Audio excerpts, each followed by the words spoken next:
all. Welcome to the Podish-Sortacast, the official podcast of Free Thought Blogs.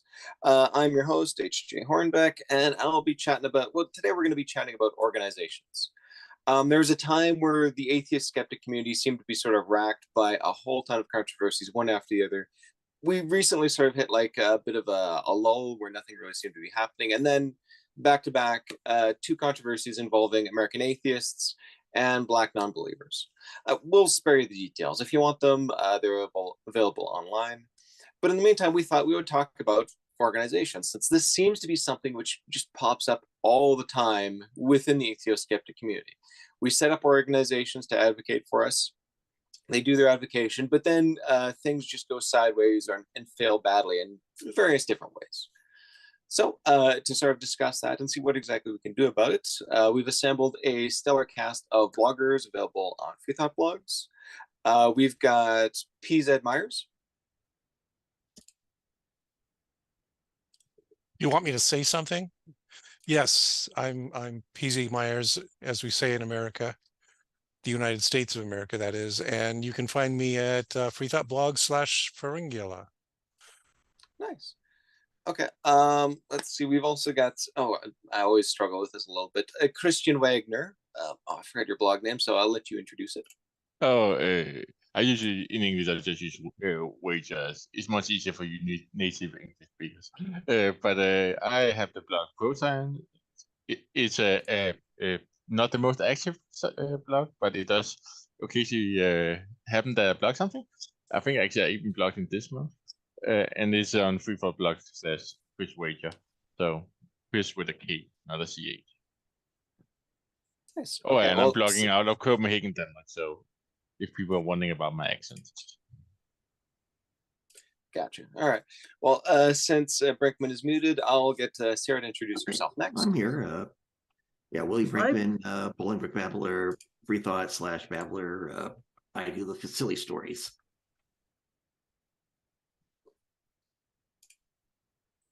All right, you're up, Sarah. Hello, I'm Sarah, and I blog as Dr. Sarah on the Geeky Humanist blog, and do mostly book snarkings. Oh, all right. So we've got ourselves in yet another atheist-skeptic mess. I suppose we're not going to go into too much details on it, but some of the basics on what exactly happened here, it sounds are worth discussing. It sounds like, for the most part, these were people sort of abusing their positions of power. In this case, one, in order to sort of get favors, well, I guess both of them to get sort of favors for themselves, for their thing and all that. So we've got to try and think of some. Okay, I guess first off, is there anything wrong with the way the atheist-skeptic community is currently organized? And if yes, what exactly can we do to help improve the situation?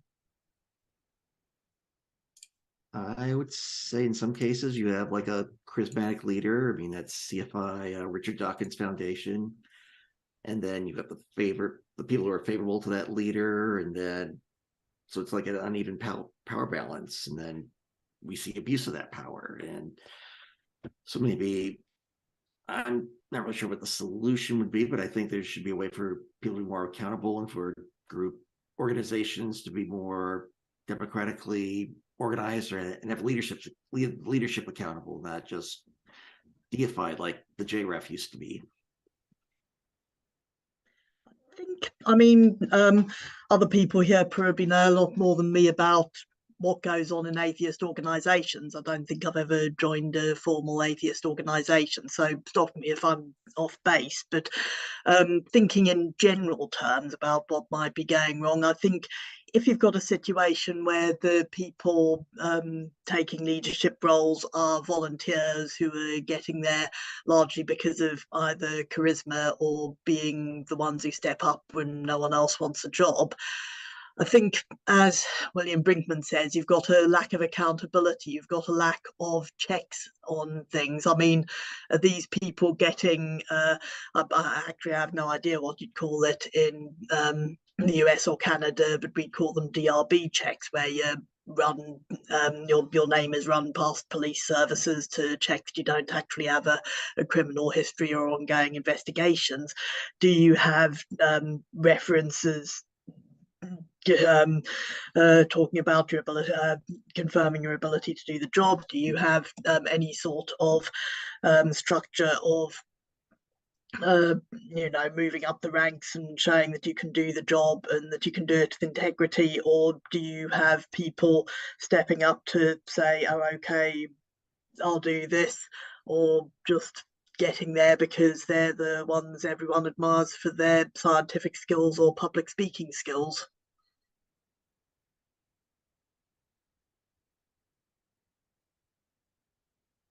Go ahead, Christian. Go ahead. No, I'm just going to say, I think it's really much agree with everybody else. I just say there's one aspect more is that these organizations are not particularly democratic. I mean, American Atheist, the leadership is not really particularly elected or anything. So it's really a matter of whoever kind of pushes themselves forward, and it might appeal to a certain group of people that you really don't want in a leadership position to push themselves forward in that case. So I'm now thinking about the Douglas Adams quote about how anyone who actually wants the job of running things is exactly the sort of person who should not be allowed to do it. I cannot remember the exact quote, no doubt someone here will. But yes, so that basically leaves a huge gaping hole. And I can't think of a way around that, because to some extent, you're going to have to be dependent on the people who are willing to stand up and do the job. But at the same time, how do you stop someone deciding that it would be an excellent idea to do the job so that they can abuse funds, abuse power, or whatever? How do you stop those people from being the ones who get the job? So I guess that brings us back to what kind of internal checks and balances can we have on these things? Well, I agree with everything that's been said so far. But I would say that what we have here is a combination of problems. One of the big problems is, like William said, it's the hierarchy. We keep on putting somebody, and it's the nature of an organization that somebody's going to be given positions of responsibility, not necessarily positions of power, but of responsibility. And that puts them above everybody else. And so already we got a problem there. But I would add that another common problem that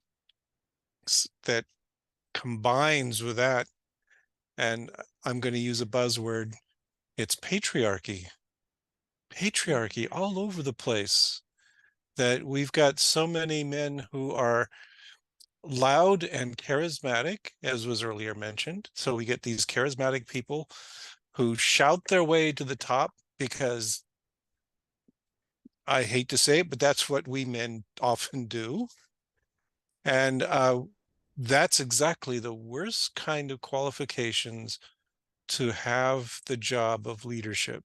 That what we need is a style of leadership that promotes, distributing responsibilities and power, so that the person who we've appointed to sort of be in charge is actually in charge of making sure that everyone in the organization gets a voice. And that's a hard one to arrange, especially when you got loudmouth men pushing their way to the top. And then How is the leadership chosen for things like the American Atheist Organization? Is it just a case of someone standing up and saying, okay, I'll do it, and then doing it until either they get bored and hand it over to someone else, or someone manages to find out something sufficiently shocking that they've been up to? Is that what happens, or do you have a voting system, or what?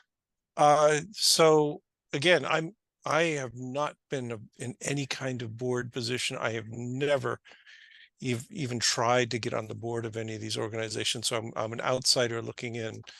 But the impression I have is that there is a very thorough search that's done. That there is a board for a reason, is that it's a committee of people who are going to cast around and try and find people who first of all, are willing to do the job and then are qualified to do the job. Mm. So yeah, for instance, the current guy in charge of American Atheists is Nick Fish. And again, I was not involved, but I know that there were quite a few people who were considered for the position, and there were people talking about different possible candidates for this position.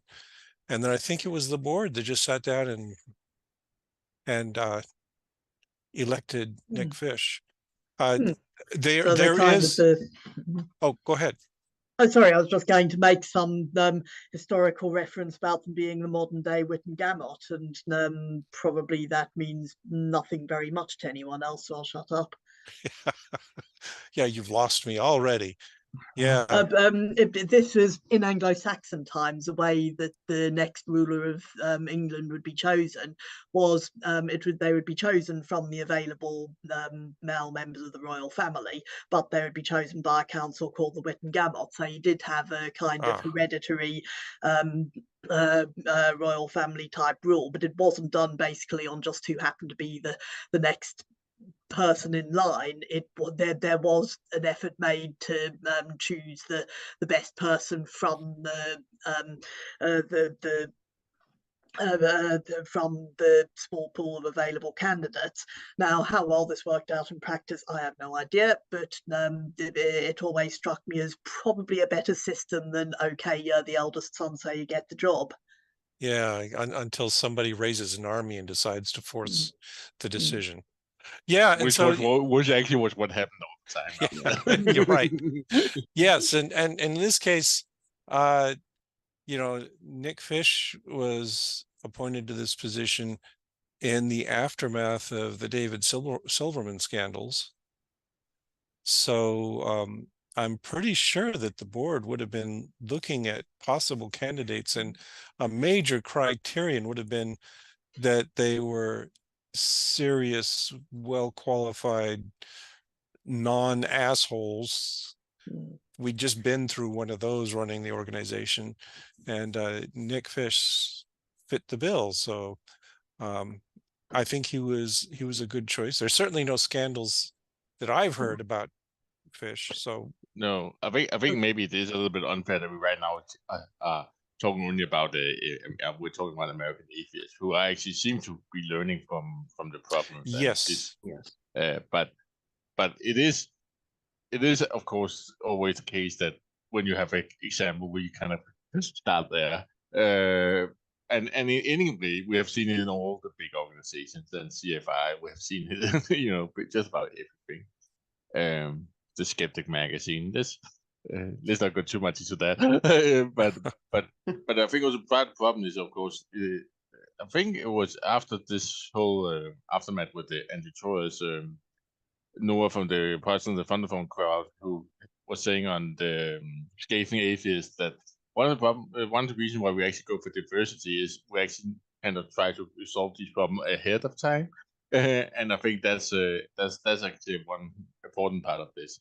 Anybody looking for a leader needs to be a diverse group looking at it, so we don't overlook one aspect. I mean, it's quite easy for, let's say, me and PG Myers to agree on some guy and know that he's a racist or misogynist. I mean, we don't get affected by it. Why would we care?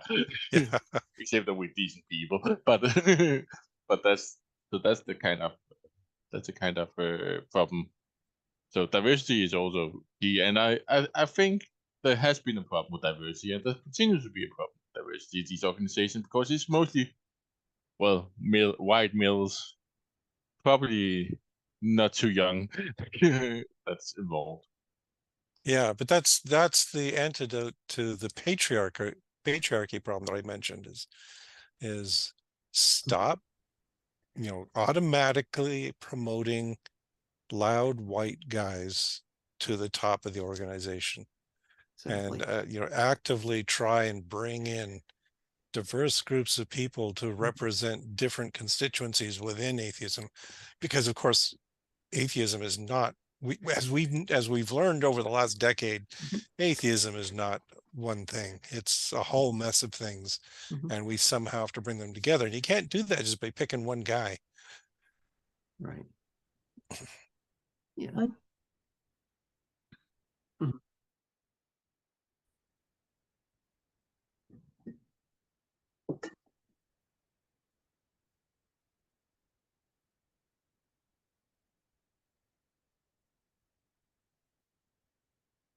Mhm. Yeah, that's Yes. definitely a How flaw. does it? Yeah, and like- there's other ways that these things are settled. There is a little organization called Heads. Have any of you heard of Oh, it? yeah. Yeah, I've heard of it. Wow. Yeah. Wow. So they invite the leaders of all these different organizations, like like Secular Woman, as HJ is showing off there, and Black Yeah. non-believers, and American atheists, the various skeptic organizations, and they all come together. Mhm. And every time they've done that, and I hear back from some of the women who attended, it's a crap show. Yeah. That again, the men are dominating everything. And yeah, and we haven't broken through all of that yet. So Yeah. yeah, we have a secret organization behind everything. And Mhm. even that is contaminated with hierarchies and patriarchy. Yeah. I'm thinking here about the fact that you've got a group, you've inherently got a group where the one thing binding everyone together is that they don't believe in something that a lot of other people believe in. And I'm thinking about how that affects the dynamics going into all this, that the kind of people who join an American atheist group are in large part going to be either people who've experienced a lot of bias for being an atheist and found themselves in the minority and want support, or people who are like, wow, I'm so clever for being an atheist and being skeptical and not falling for all the crap that religious people put out. And so you are probably going to end up with a group of people who are who are either in a situation where they're potentially getting a bit of a martyr complex, or in a situation where they're sort of self-righteously thinking how much better they are than everyone else. And that is maybe not the best environment for breeding a strong commitment to ethical values. And this is in absolutely no way to denigrate the many wonderful people who I'm sure are members of the group. And the fact that we are here in this group as part of Free Thought Blogs, basically, I think we're hopefully examples of atheists who are also very concerned about ethics and humanism. But I'm not sure we would necessarily be in the majority as a type in American atheist society or something like that. So again, stop me if I'm wrong. I just feel like this might be a factor.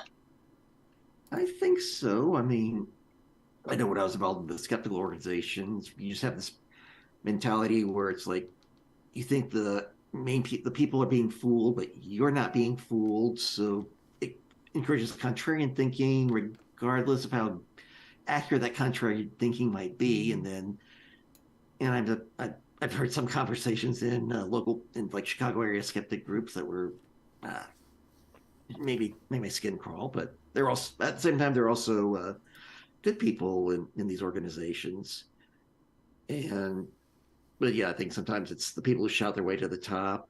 And I'll just speak for my local humanist congregation. We have like term limits for our president, and then the board is you just join. There's no vote for it. So I think we've managed to avoid that, but I definitely keep my eyes out for any problems. So that's my contribution.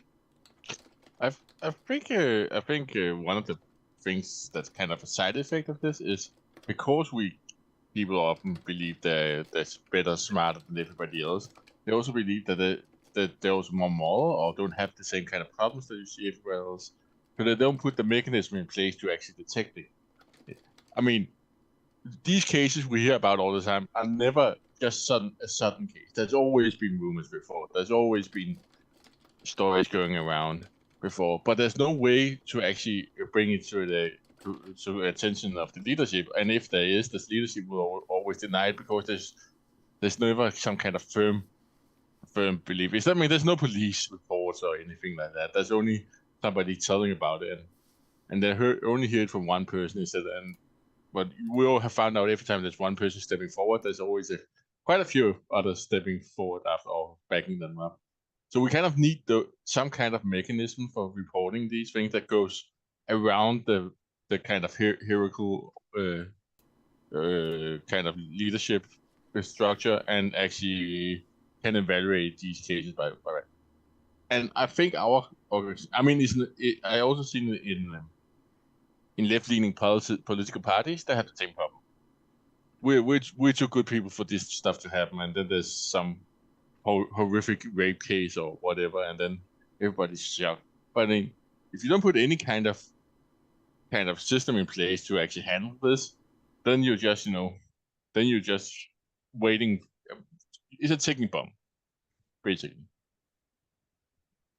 Yeah, and I want to circle back to what Sarah was saying, that I'm going to sound like a broken record here because I've been harping on this for the past 10 years. And that is that, sure, there's a definition of atheism in the dictionary that we could say lots of people fit that dictionary definition. But if you're going to have an organization, you got to have more of a cause, more of a purpose behind the organization than not believing in something. And, I can think of organizations that are pretty good in that regard. I mean, look at the Freedom from Religion Foundation, which is dedicated to secularism and just saying, let's keep religion out of our laws and our government. That's a pretty good focus. And it may not be the only focus an atheist can have, but it's still a pretty good idea to do that. And, FFRF has not had these kind of scandals. And I also wonder if maybe part of the reason is that it's led by a woman. But we need to have an organization that's dedicated to something broader than simply, we don't like religious people. It's got to also involve what we do like, what we do think is a good cause. And, that can be like secularism. It can be like humanism. It's like charitable work. It's science. That's another one. There's lots of things that we can focus on that are positive and still are within the atheist purview. I hate to break it to you, PC, but you have been harping about it for at least 15 years now. Oh, that's right. It is. It's been that long. Oh dear. So how is the Okay. success rate? Now, if anybody bothers to listen to this, we're going to get hate mail from people for just that. But yeah, Of course. Yeah, and then there's also a Society for Secular Judaism that, and then Jews for a Secular Democracy that like go beyond disbelief in God, and disbelief in God and atheism is the beginning. yeah. And to me, the better path is humanism, which is what Free Thought Blogs is about. Mm-hmm. Which is nice, but it still doesn't sort of get to the whole, how are we going to organize these things, It doesn't matter if we've got the nicest sort of goals in mind. Black non-believers, for instance, has stepped on this rake of controversy. The problem in their case was not that they had, they weren't sort of looking at humanism and all. It's just that there wasn't really a proper situation in place to deal with these things. And if I remember correctly, there wasn't even really like a proper board per se. You really sort of need to look at the organization of these things and how they're set up in order to handle it. Don't get me wrong, I love the values. There's a reason why I'm a blogger on this network. But we need a little bit more than that when it comes to organizations and getting them forward. But even our blog network have a some kind of structure in place if there's some kind of allegations. We have had to use it once. It turned into a really nasty case of a lawsuit and stuff. But but these things, we need to have in place, and all organizations need to have in place. Well, and again, though, I think one of the reasons we had those rough years is that we're sticking to a set of principles. You know, we've got guiding ideas that we think are important, and when somebody violates them, we can say, yeah, that's not good. You're not part of this group anymore. So that's one thing that helps, is knowing what your goals are. Could I try to kind of rephrase it that having some clear set of values might be actually be Yes. Yes. Yeah, and atheism is not a value. It's just not adequate for that. And as a blog network, we've got a set of values in that we're committed to social justice, and that's part of our shtick. It's not just about, hey, we're atheists, it's we're atheists for social justice. Yes. Right. So the values help, but then you need more of the structure, like, and I don't really have the answer for that. I mean, what our local congregation has is probably not appropriate for other organizations, and Yeah. you know, we're go on. I was just going to say that, you know, one of the things about Free Thought Blogs is we don't really have much organization. I'm sort of we're the people who cannot even get a podcast to start on time. I think, you know, we're self-evident, the people without much organization. right. You know, and it's partly by choice and partly by necessity that, you know, we're trying to get this thing running as inexpensively as possible, and we made decisions like no advertisements and things that meant we don't have a revenue stream. And if we had a revenue stream, that might change the dynamics quite a bit. And you know, I'm thinking of like Black Non-Believers, which is a great organization, but they had a revenue stream, they had donations. One of the reasons for the recent scandal, it occurred on a cruise that they were organizing. Can you imagine Free Thought Blogs organizing a cruise? Oh God, no! It will sink. It will sink within without Yeah, leaving yeah, harbor. yeah. But in order to do that, of course, you got to have that organization. And in this case, Mhm. they had somebody who was a real go-getter, who was really aggressive about pushing their ideals, and then fell down on those ideals. But you needed a focus, and Yeah. we don't have that. It allows I us to think kind of coast along. I also think we need to kind of also be realistic and say we're talking about within the organization, but then we also have all the stuff happening around the organization. There's a lot of conventions, there's a lot of meetups, there's a lot of there's a lot of cases where it's hard to kind of put the boundaries when this is within the organization, when it's out. I think, and that there is actually might be really worth looking at the cosplay crowd. They have had a lot of problems, and they're actually right now dealing a lot with it, and they're putting up some really firm kind of guidelines of how to dealing with it, that everybody who arranges anything related to cosplay are kind of asked to follow, and that, I mean, again, allows people to actually complain, but also brings up stuff like creating safe spaces within the conference or con or whatever. So I think we also need to say we don't have to reinvent the wheel. We could just look outside and see Yeah. how have to deal with outside. Yeah, and you know, those cosplay conferences, they also have really strict guidelines for attendees, that they lay down the law on what you're allowed to do here. And they usually have enforcers wandering around who will throw you out if you violate that kind of set of rules. I've seen the same thing at local science fiction conventions. Mhm. The successful ones set up a bunch of rules, and you are going to do this, or we've got people who wander around who will toss you out on your ear, and no questions asked. Just don't do that. And that's hard to enforce without some kind of hierarchical organization, which I was just condemning. But okay, yeah, there's ways you have to do things.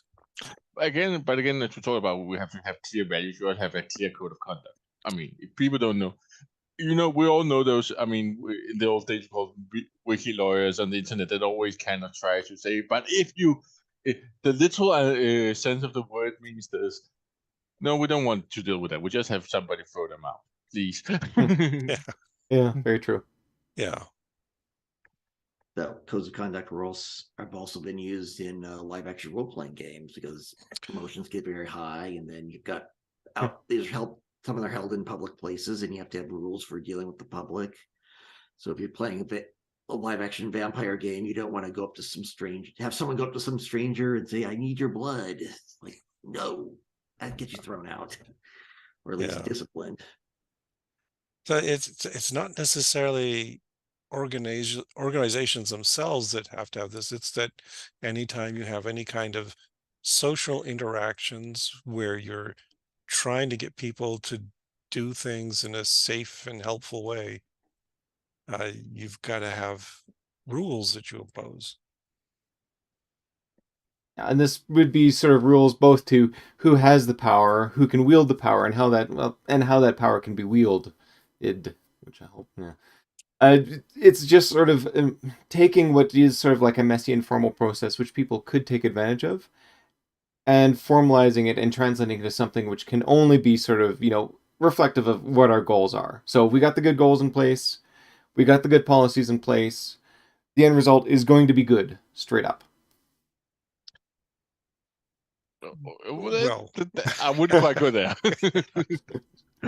Such is the hope, Yes, I have the same reservations that I think Christian does. Yeah, that the problem happens when you get somebody who finds the loopholes and finds ways to manipulate the system and suddenly acquires more power than anyone intended for them to have, or abuses what power they do have.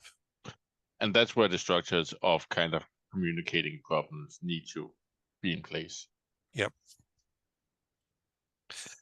Yeah, so I mean, I think American atheists handled their recent problem reasonably well. It could have been more swiftly invoked, and they could have been more aware of the problem earlier, but they did the right thing in booting out the offender. But yeah, but you're right. We need ways to communicate. Yep. Yeah, definitely ways to communicate, and even in some organizations that allegedly don't have hierarchies, I mean, there's still clique formations that can abuse the process. And just remember a housing co-op I used to live in, they had something called feminist process, where it was kind of odd because allegedly could major object to something and one person veto, but the problem is, since you really didn't have that many votes, there's the peer pressure. It's like, do I want to be the one who objects? Am I alone? So that could be abused. So even non-hierarchical structures can have problems. Oh. And for some reason, that brought to mind a recent news story I read about, all the laws that allow you to remove books from school libraries that certain states are passing. And I read where there was one school district that had 150 or some number of books removed from the library shelves, and it was all because of one person who made complaints about them. So they set up a formal procedure where you could complain about books, and they automatically had them removed from the shelves if anybody complained. So I think that's a clear case of a system being set up, an organization put in place to accomplish the end of removing objectionable books that was so badly designed that it automatically allowed widespread abuse. Yeah, and that's the problem with these things. It has to be done properly. You can't just, and that's why I said what I'm talking about is never just some automatic process. It's somewhere where people can raise concerns, but somebody has to actually kind of deal with it in a meaningful way, and it's somebody who has to be trained in dealing with these being these things. I mean, removing books would be a if there's no librarian involved somewhere in that process other than just taking out the book from the shelf, then there's something seriously wrong. I mean, I have read books that I think objectively, when I was young, there was some science fiction book that was basically pedophilia in disguise. That book should not be in the library. I completely agree in that with that. But I raised a concern to the librarian, and they looked into it, and I think the book disappeared. Right. You can usually trust librarians to do the right thing. At least I found that that's been the case. Yeah. Agreed. So how exactly do we get librarians in charge of our organizations? That's I guess the tricky part. Oh, there we go. We just appoint all the librarians to all the positions of power. Head librarian for President of the United States. Okay. I mean, Plans go maybe to maybe you could just appoint a librarian to actually handle all the secret documents. Yeah. It seems Will like any there's a of them problem be there. sentient orangutans? Oh, that would be great. Uh-huh. Yeah, another thing example I thought of was that, in scientific publishing, there is an editor and there's a bunch of reviewers. And the thing is, the editor has the discretion to just throw out a submission, right? The whole idea is that if somebody sends up some goofy, ridiculous, horrible paper that doesn't have a shred of data, that's poorly done, they don't even bother the reviewers with it. You just throw it out, and you can be nice and tell them, well, resubmit if you want, but you better do a better job. So that's also kind of authoritarian, right? But it's got mechanisms so that you can get around it. You can resubmit. And of course, even with that, we still get way too many garbage papers getting published. But it's a manageable number, right? We're coping with that.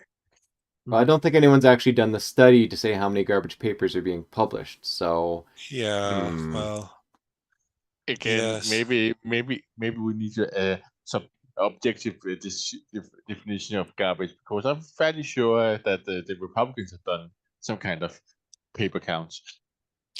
Right. And that's again, I'm sorry to bring the kind of but that's again the problem with any kind of measure we have, is we have to kind of think of it. How can it be misused by the enemies? So we always have to put it in a place. Yes, the editor can throw it away, but there must be some way of complaining to bring attention to somebody else that there's a edit. I mean, you will have the case of the grand old man when in the field that's become the editor and rejects everything that doesn't suit him. And this would be a man that doesn't suit his opinion. And it can be abused. I'm trying to remember the name of the journal, but there's an Italian journal that is run by a creationist. So guess what gets published in it? A lot of really garbage creationist papers. The one thing that when the one check on that abuse is simply that the journal's reputation has gone down the tubes, so nobody reads it anymore anyway, unless they're a creationist.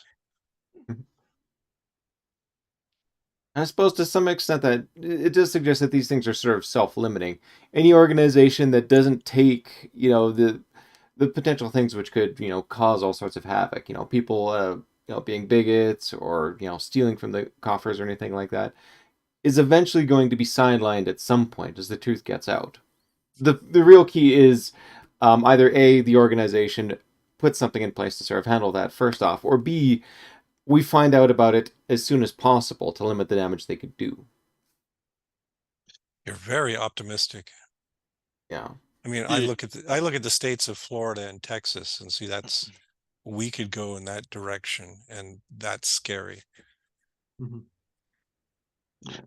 Yeah, and I mean, I don't even have to look at kind of political landscape. I can look at least the James Randi organization had systemic problems for I don't know how long, and the Richard as long Dawkins as it Foundation. existed. Yeah, and the Richard Dawkins Foundation. I mean, and that's not only problem. They actually had a lot of problem with people stealing from the coffers and stuff like that. That was a whole thing with the webmaster and stuff that I don't actually know the details of. So I'll make sure to not say anything that could be constructed as libel. Yeah. But that was a whole thing there. Yeah, and that was also a case of money. Who had the money and who controlled the purse strings of the organization?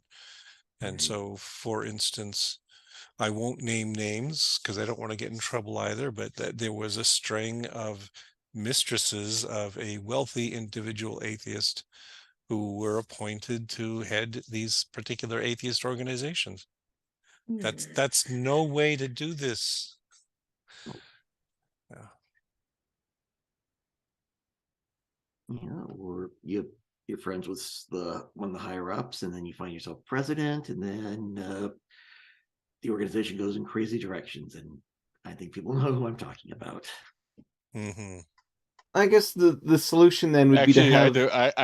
sorry, I don't. I could guess a couple of different ones, to be honest. So I'm not sure. Yes, I'll message you. your vague examples were just too broad. They fit too many organizations. but Yeah. but that's fine. Sorry, AJ. Well, I guess the point then is, if we're going to be serious about our organizations and how they're set up, then we have to demand solid procedures in place, transparency about how those procedures are carried out, and accountability for when those procedures aren't. If someone does screw up, somebody has to be shown the door. Yeah, and I also think we need a clear statement of the values of the organization. You've just described a bunch of things that need to be done in order to accomplish the goals of the organization, but you better say what those goals are first. Yeah, I mean, if the goal is to commit as much sexual harassment as possible, then that does change the organizational structure and how you'd set it up, definitely. Yeah, and the membership has to make sure to make the effort to put good people into leadership positions. That's the ultimate key. And distribute that power and have defined ways to, change over the people involved regularly. And also let's never forget diversity. As much diversity as possible. Yeah. It might be hard, but it's hard work diversity is not something you get easily. I mean, if nothing else, because we have all these bad ingrown habits about appointing people that look alike, but we really need to, or who are charismatic and suit kind of fits the kind of mold of leadership. We really need to try to see if we can look outside the usual crowd. Not only for the top positions, but throughout the organization. Yeah. And we men need to stop talking over Sarah. True. But I think I've contributed about all I had for the evening, but rest assured, if I think of anything else, I'll shout out. But thank you for the thought.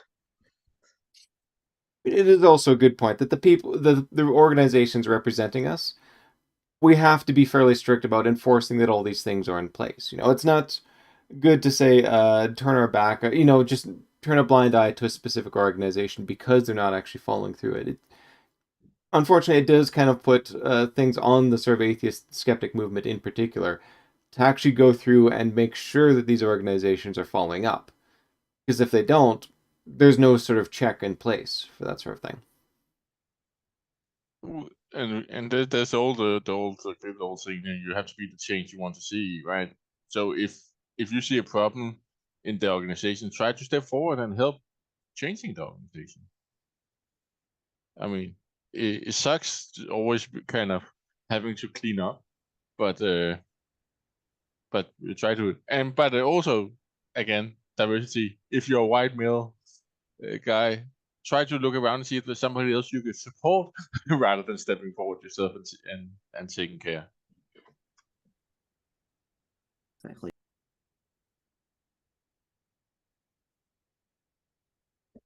Okay, we're getting close on the hour here. Yeah, we were a bit Just late to start, but I also sort of think we're sort of getting to our end here. Yeah. We sort of come to some sort of conclusion. So I suppose let's go around the circle then and force everyone to say what that conclusion is. What exactly is your one, solution to solve all these controversies within the atheist-skeptic community? But I Or- think the conclusion is there isn't a single one solution to solve all the problems. So yeah, we do not have the one magic solution to bring them all in one magic solution to bind them, but we have multiple possible ideas, and sadly nothing is ever simple.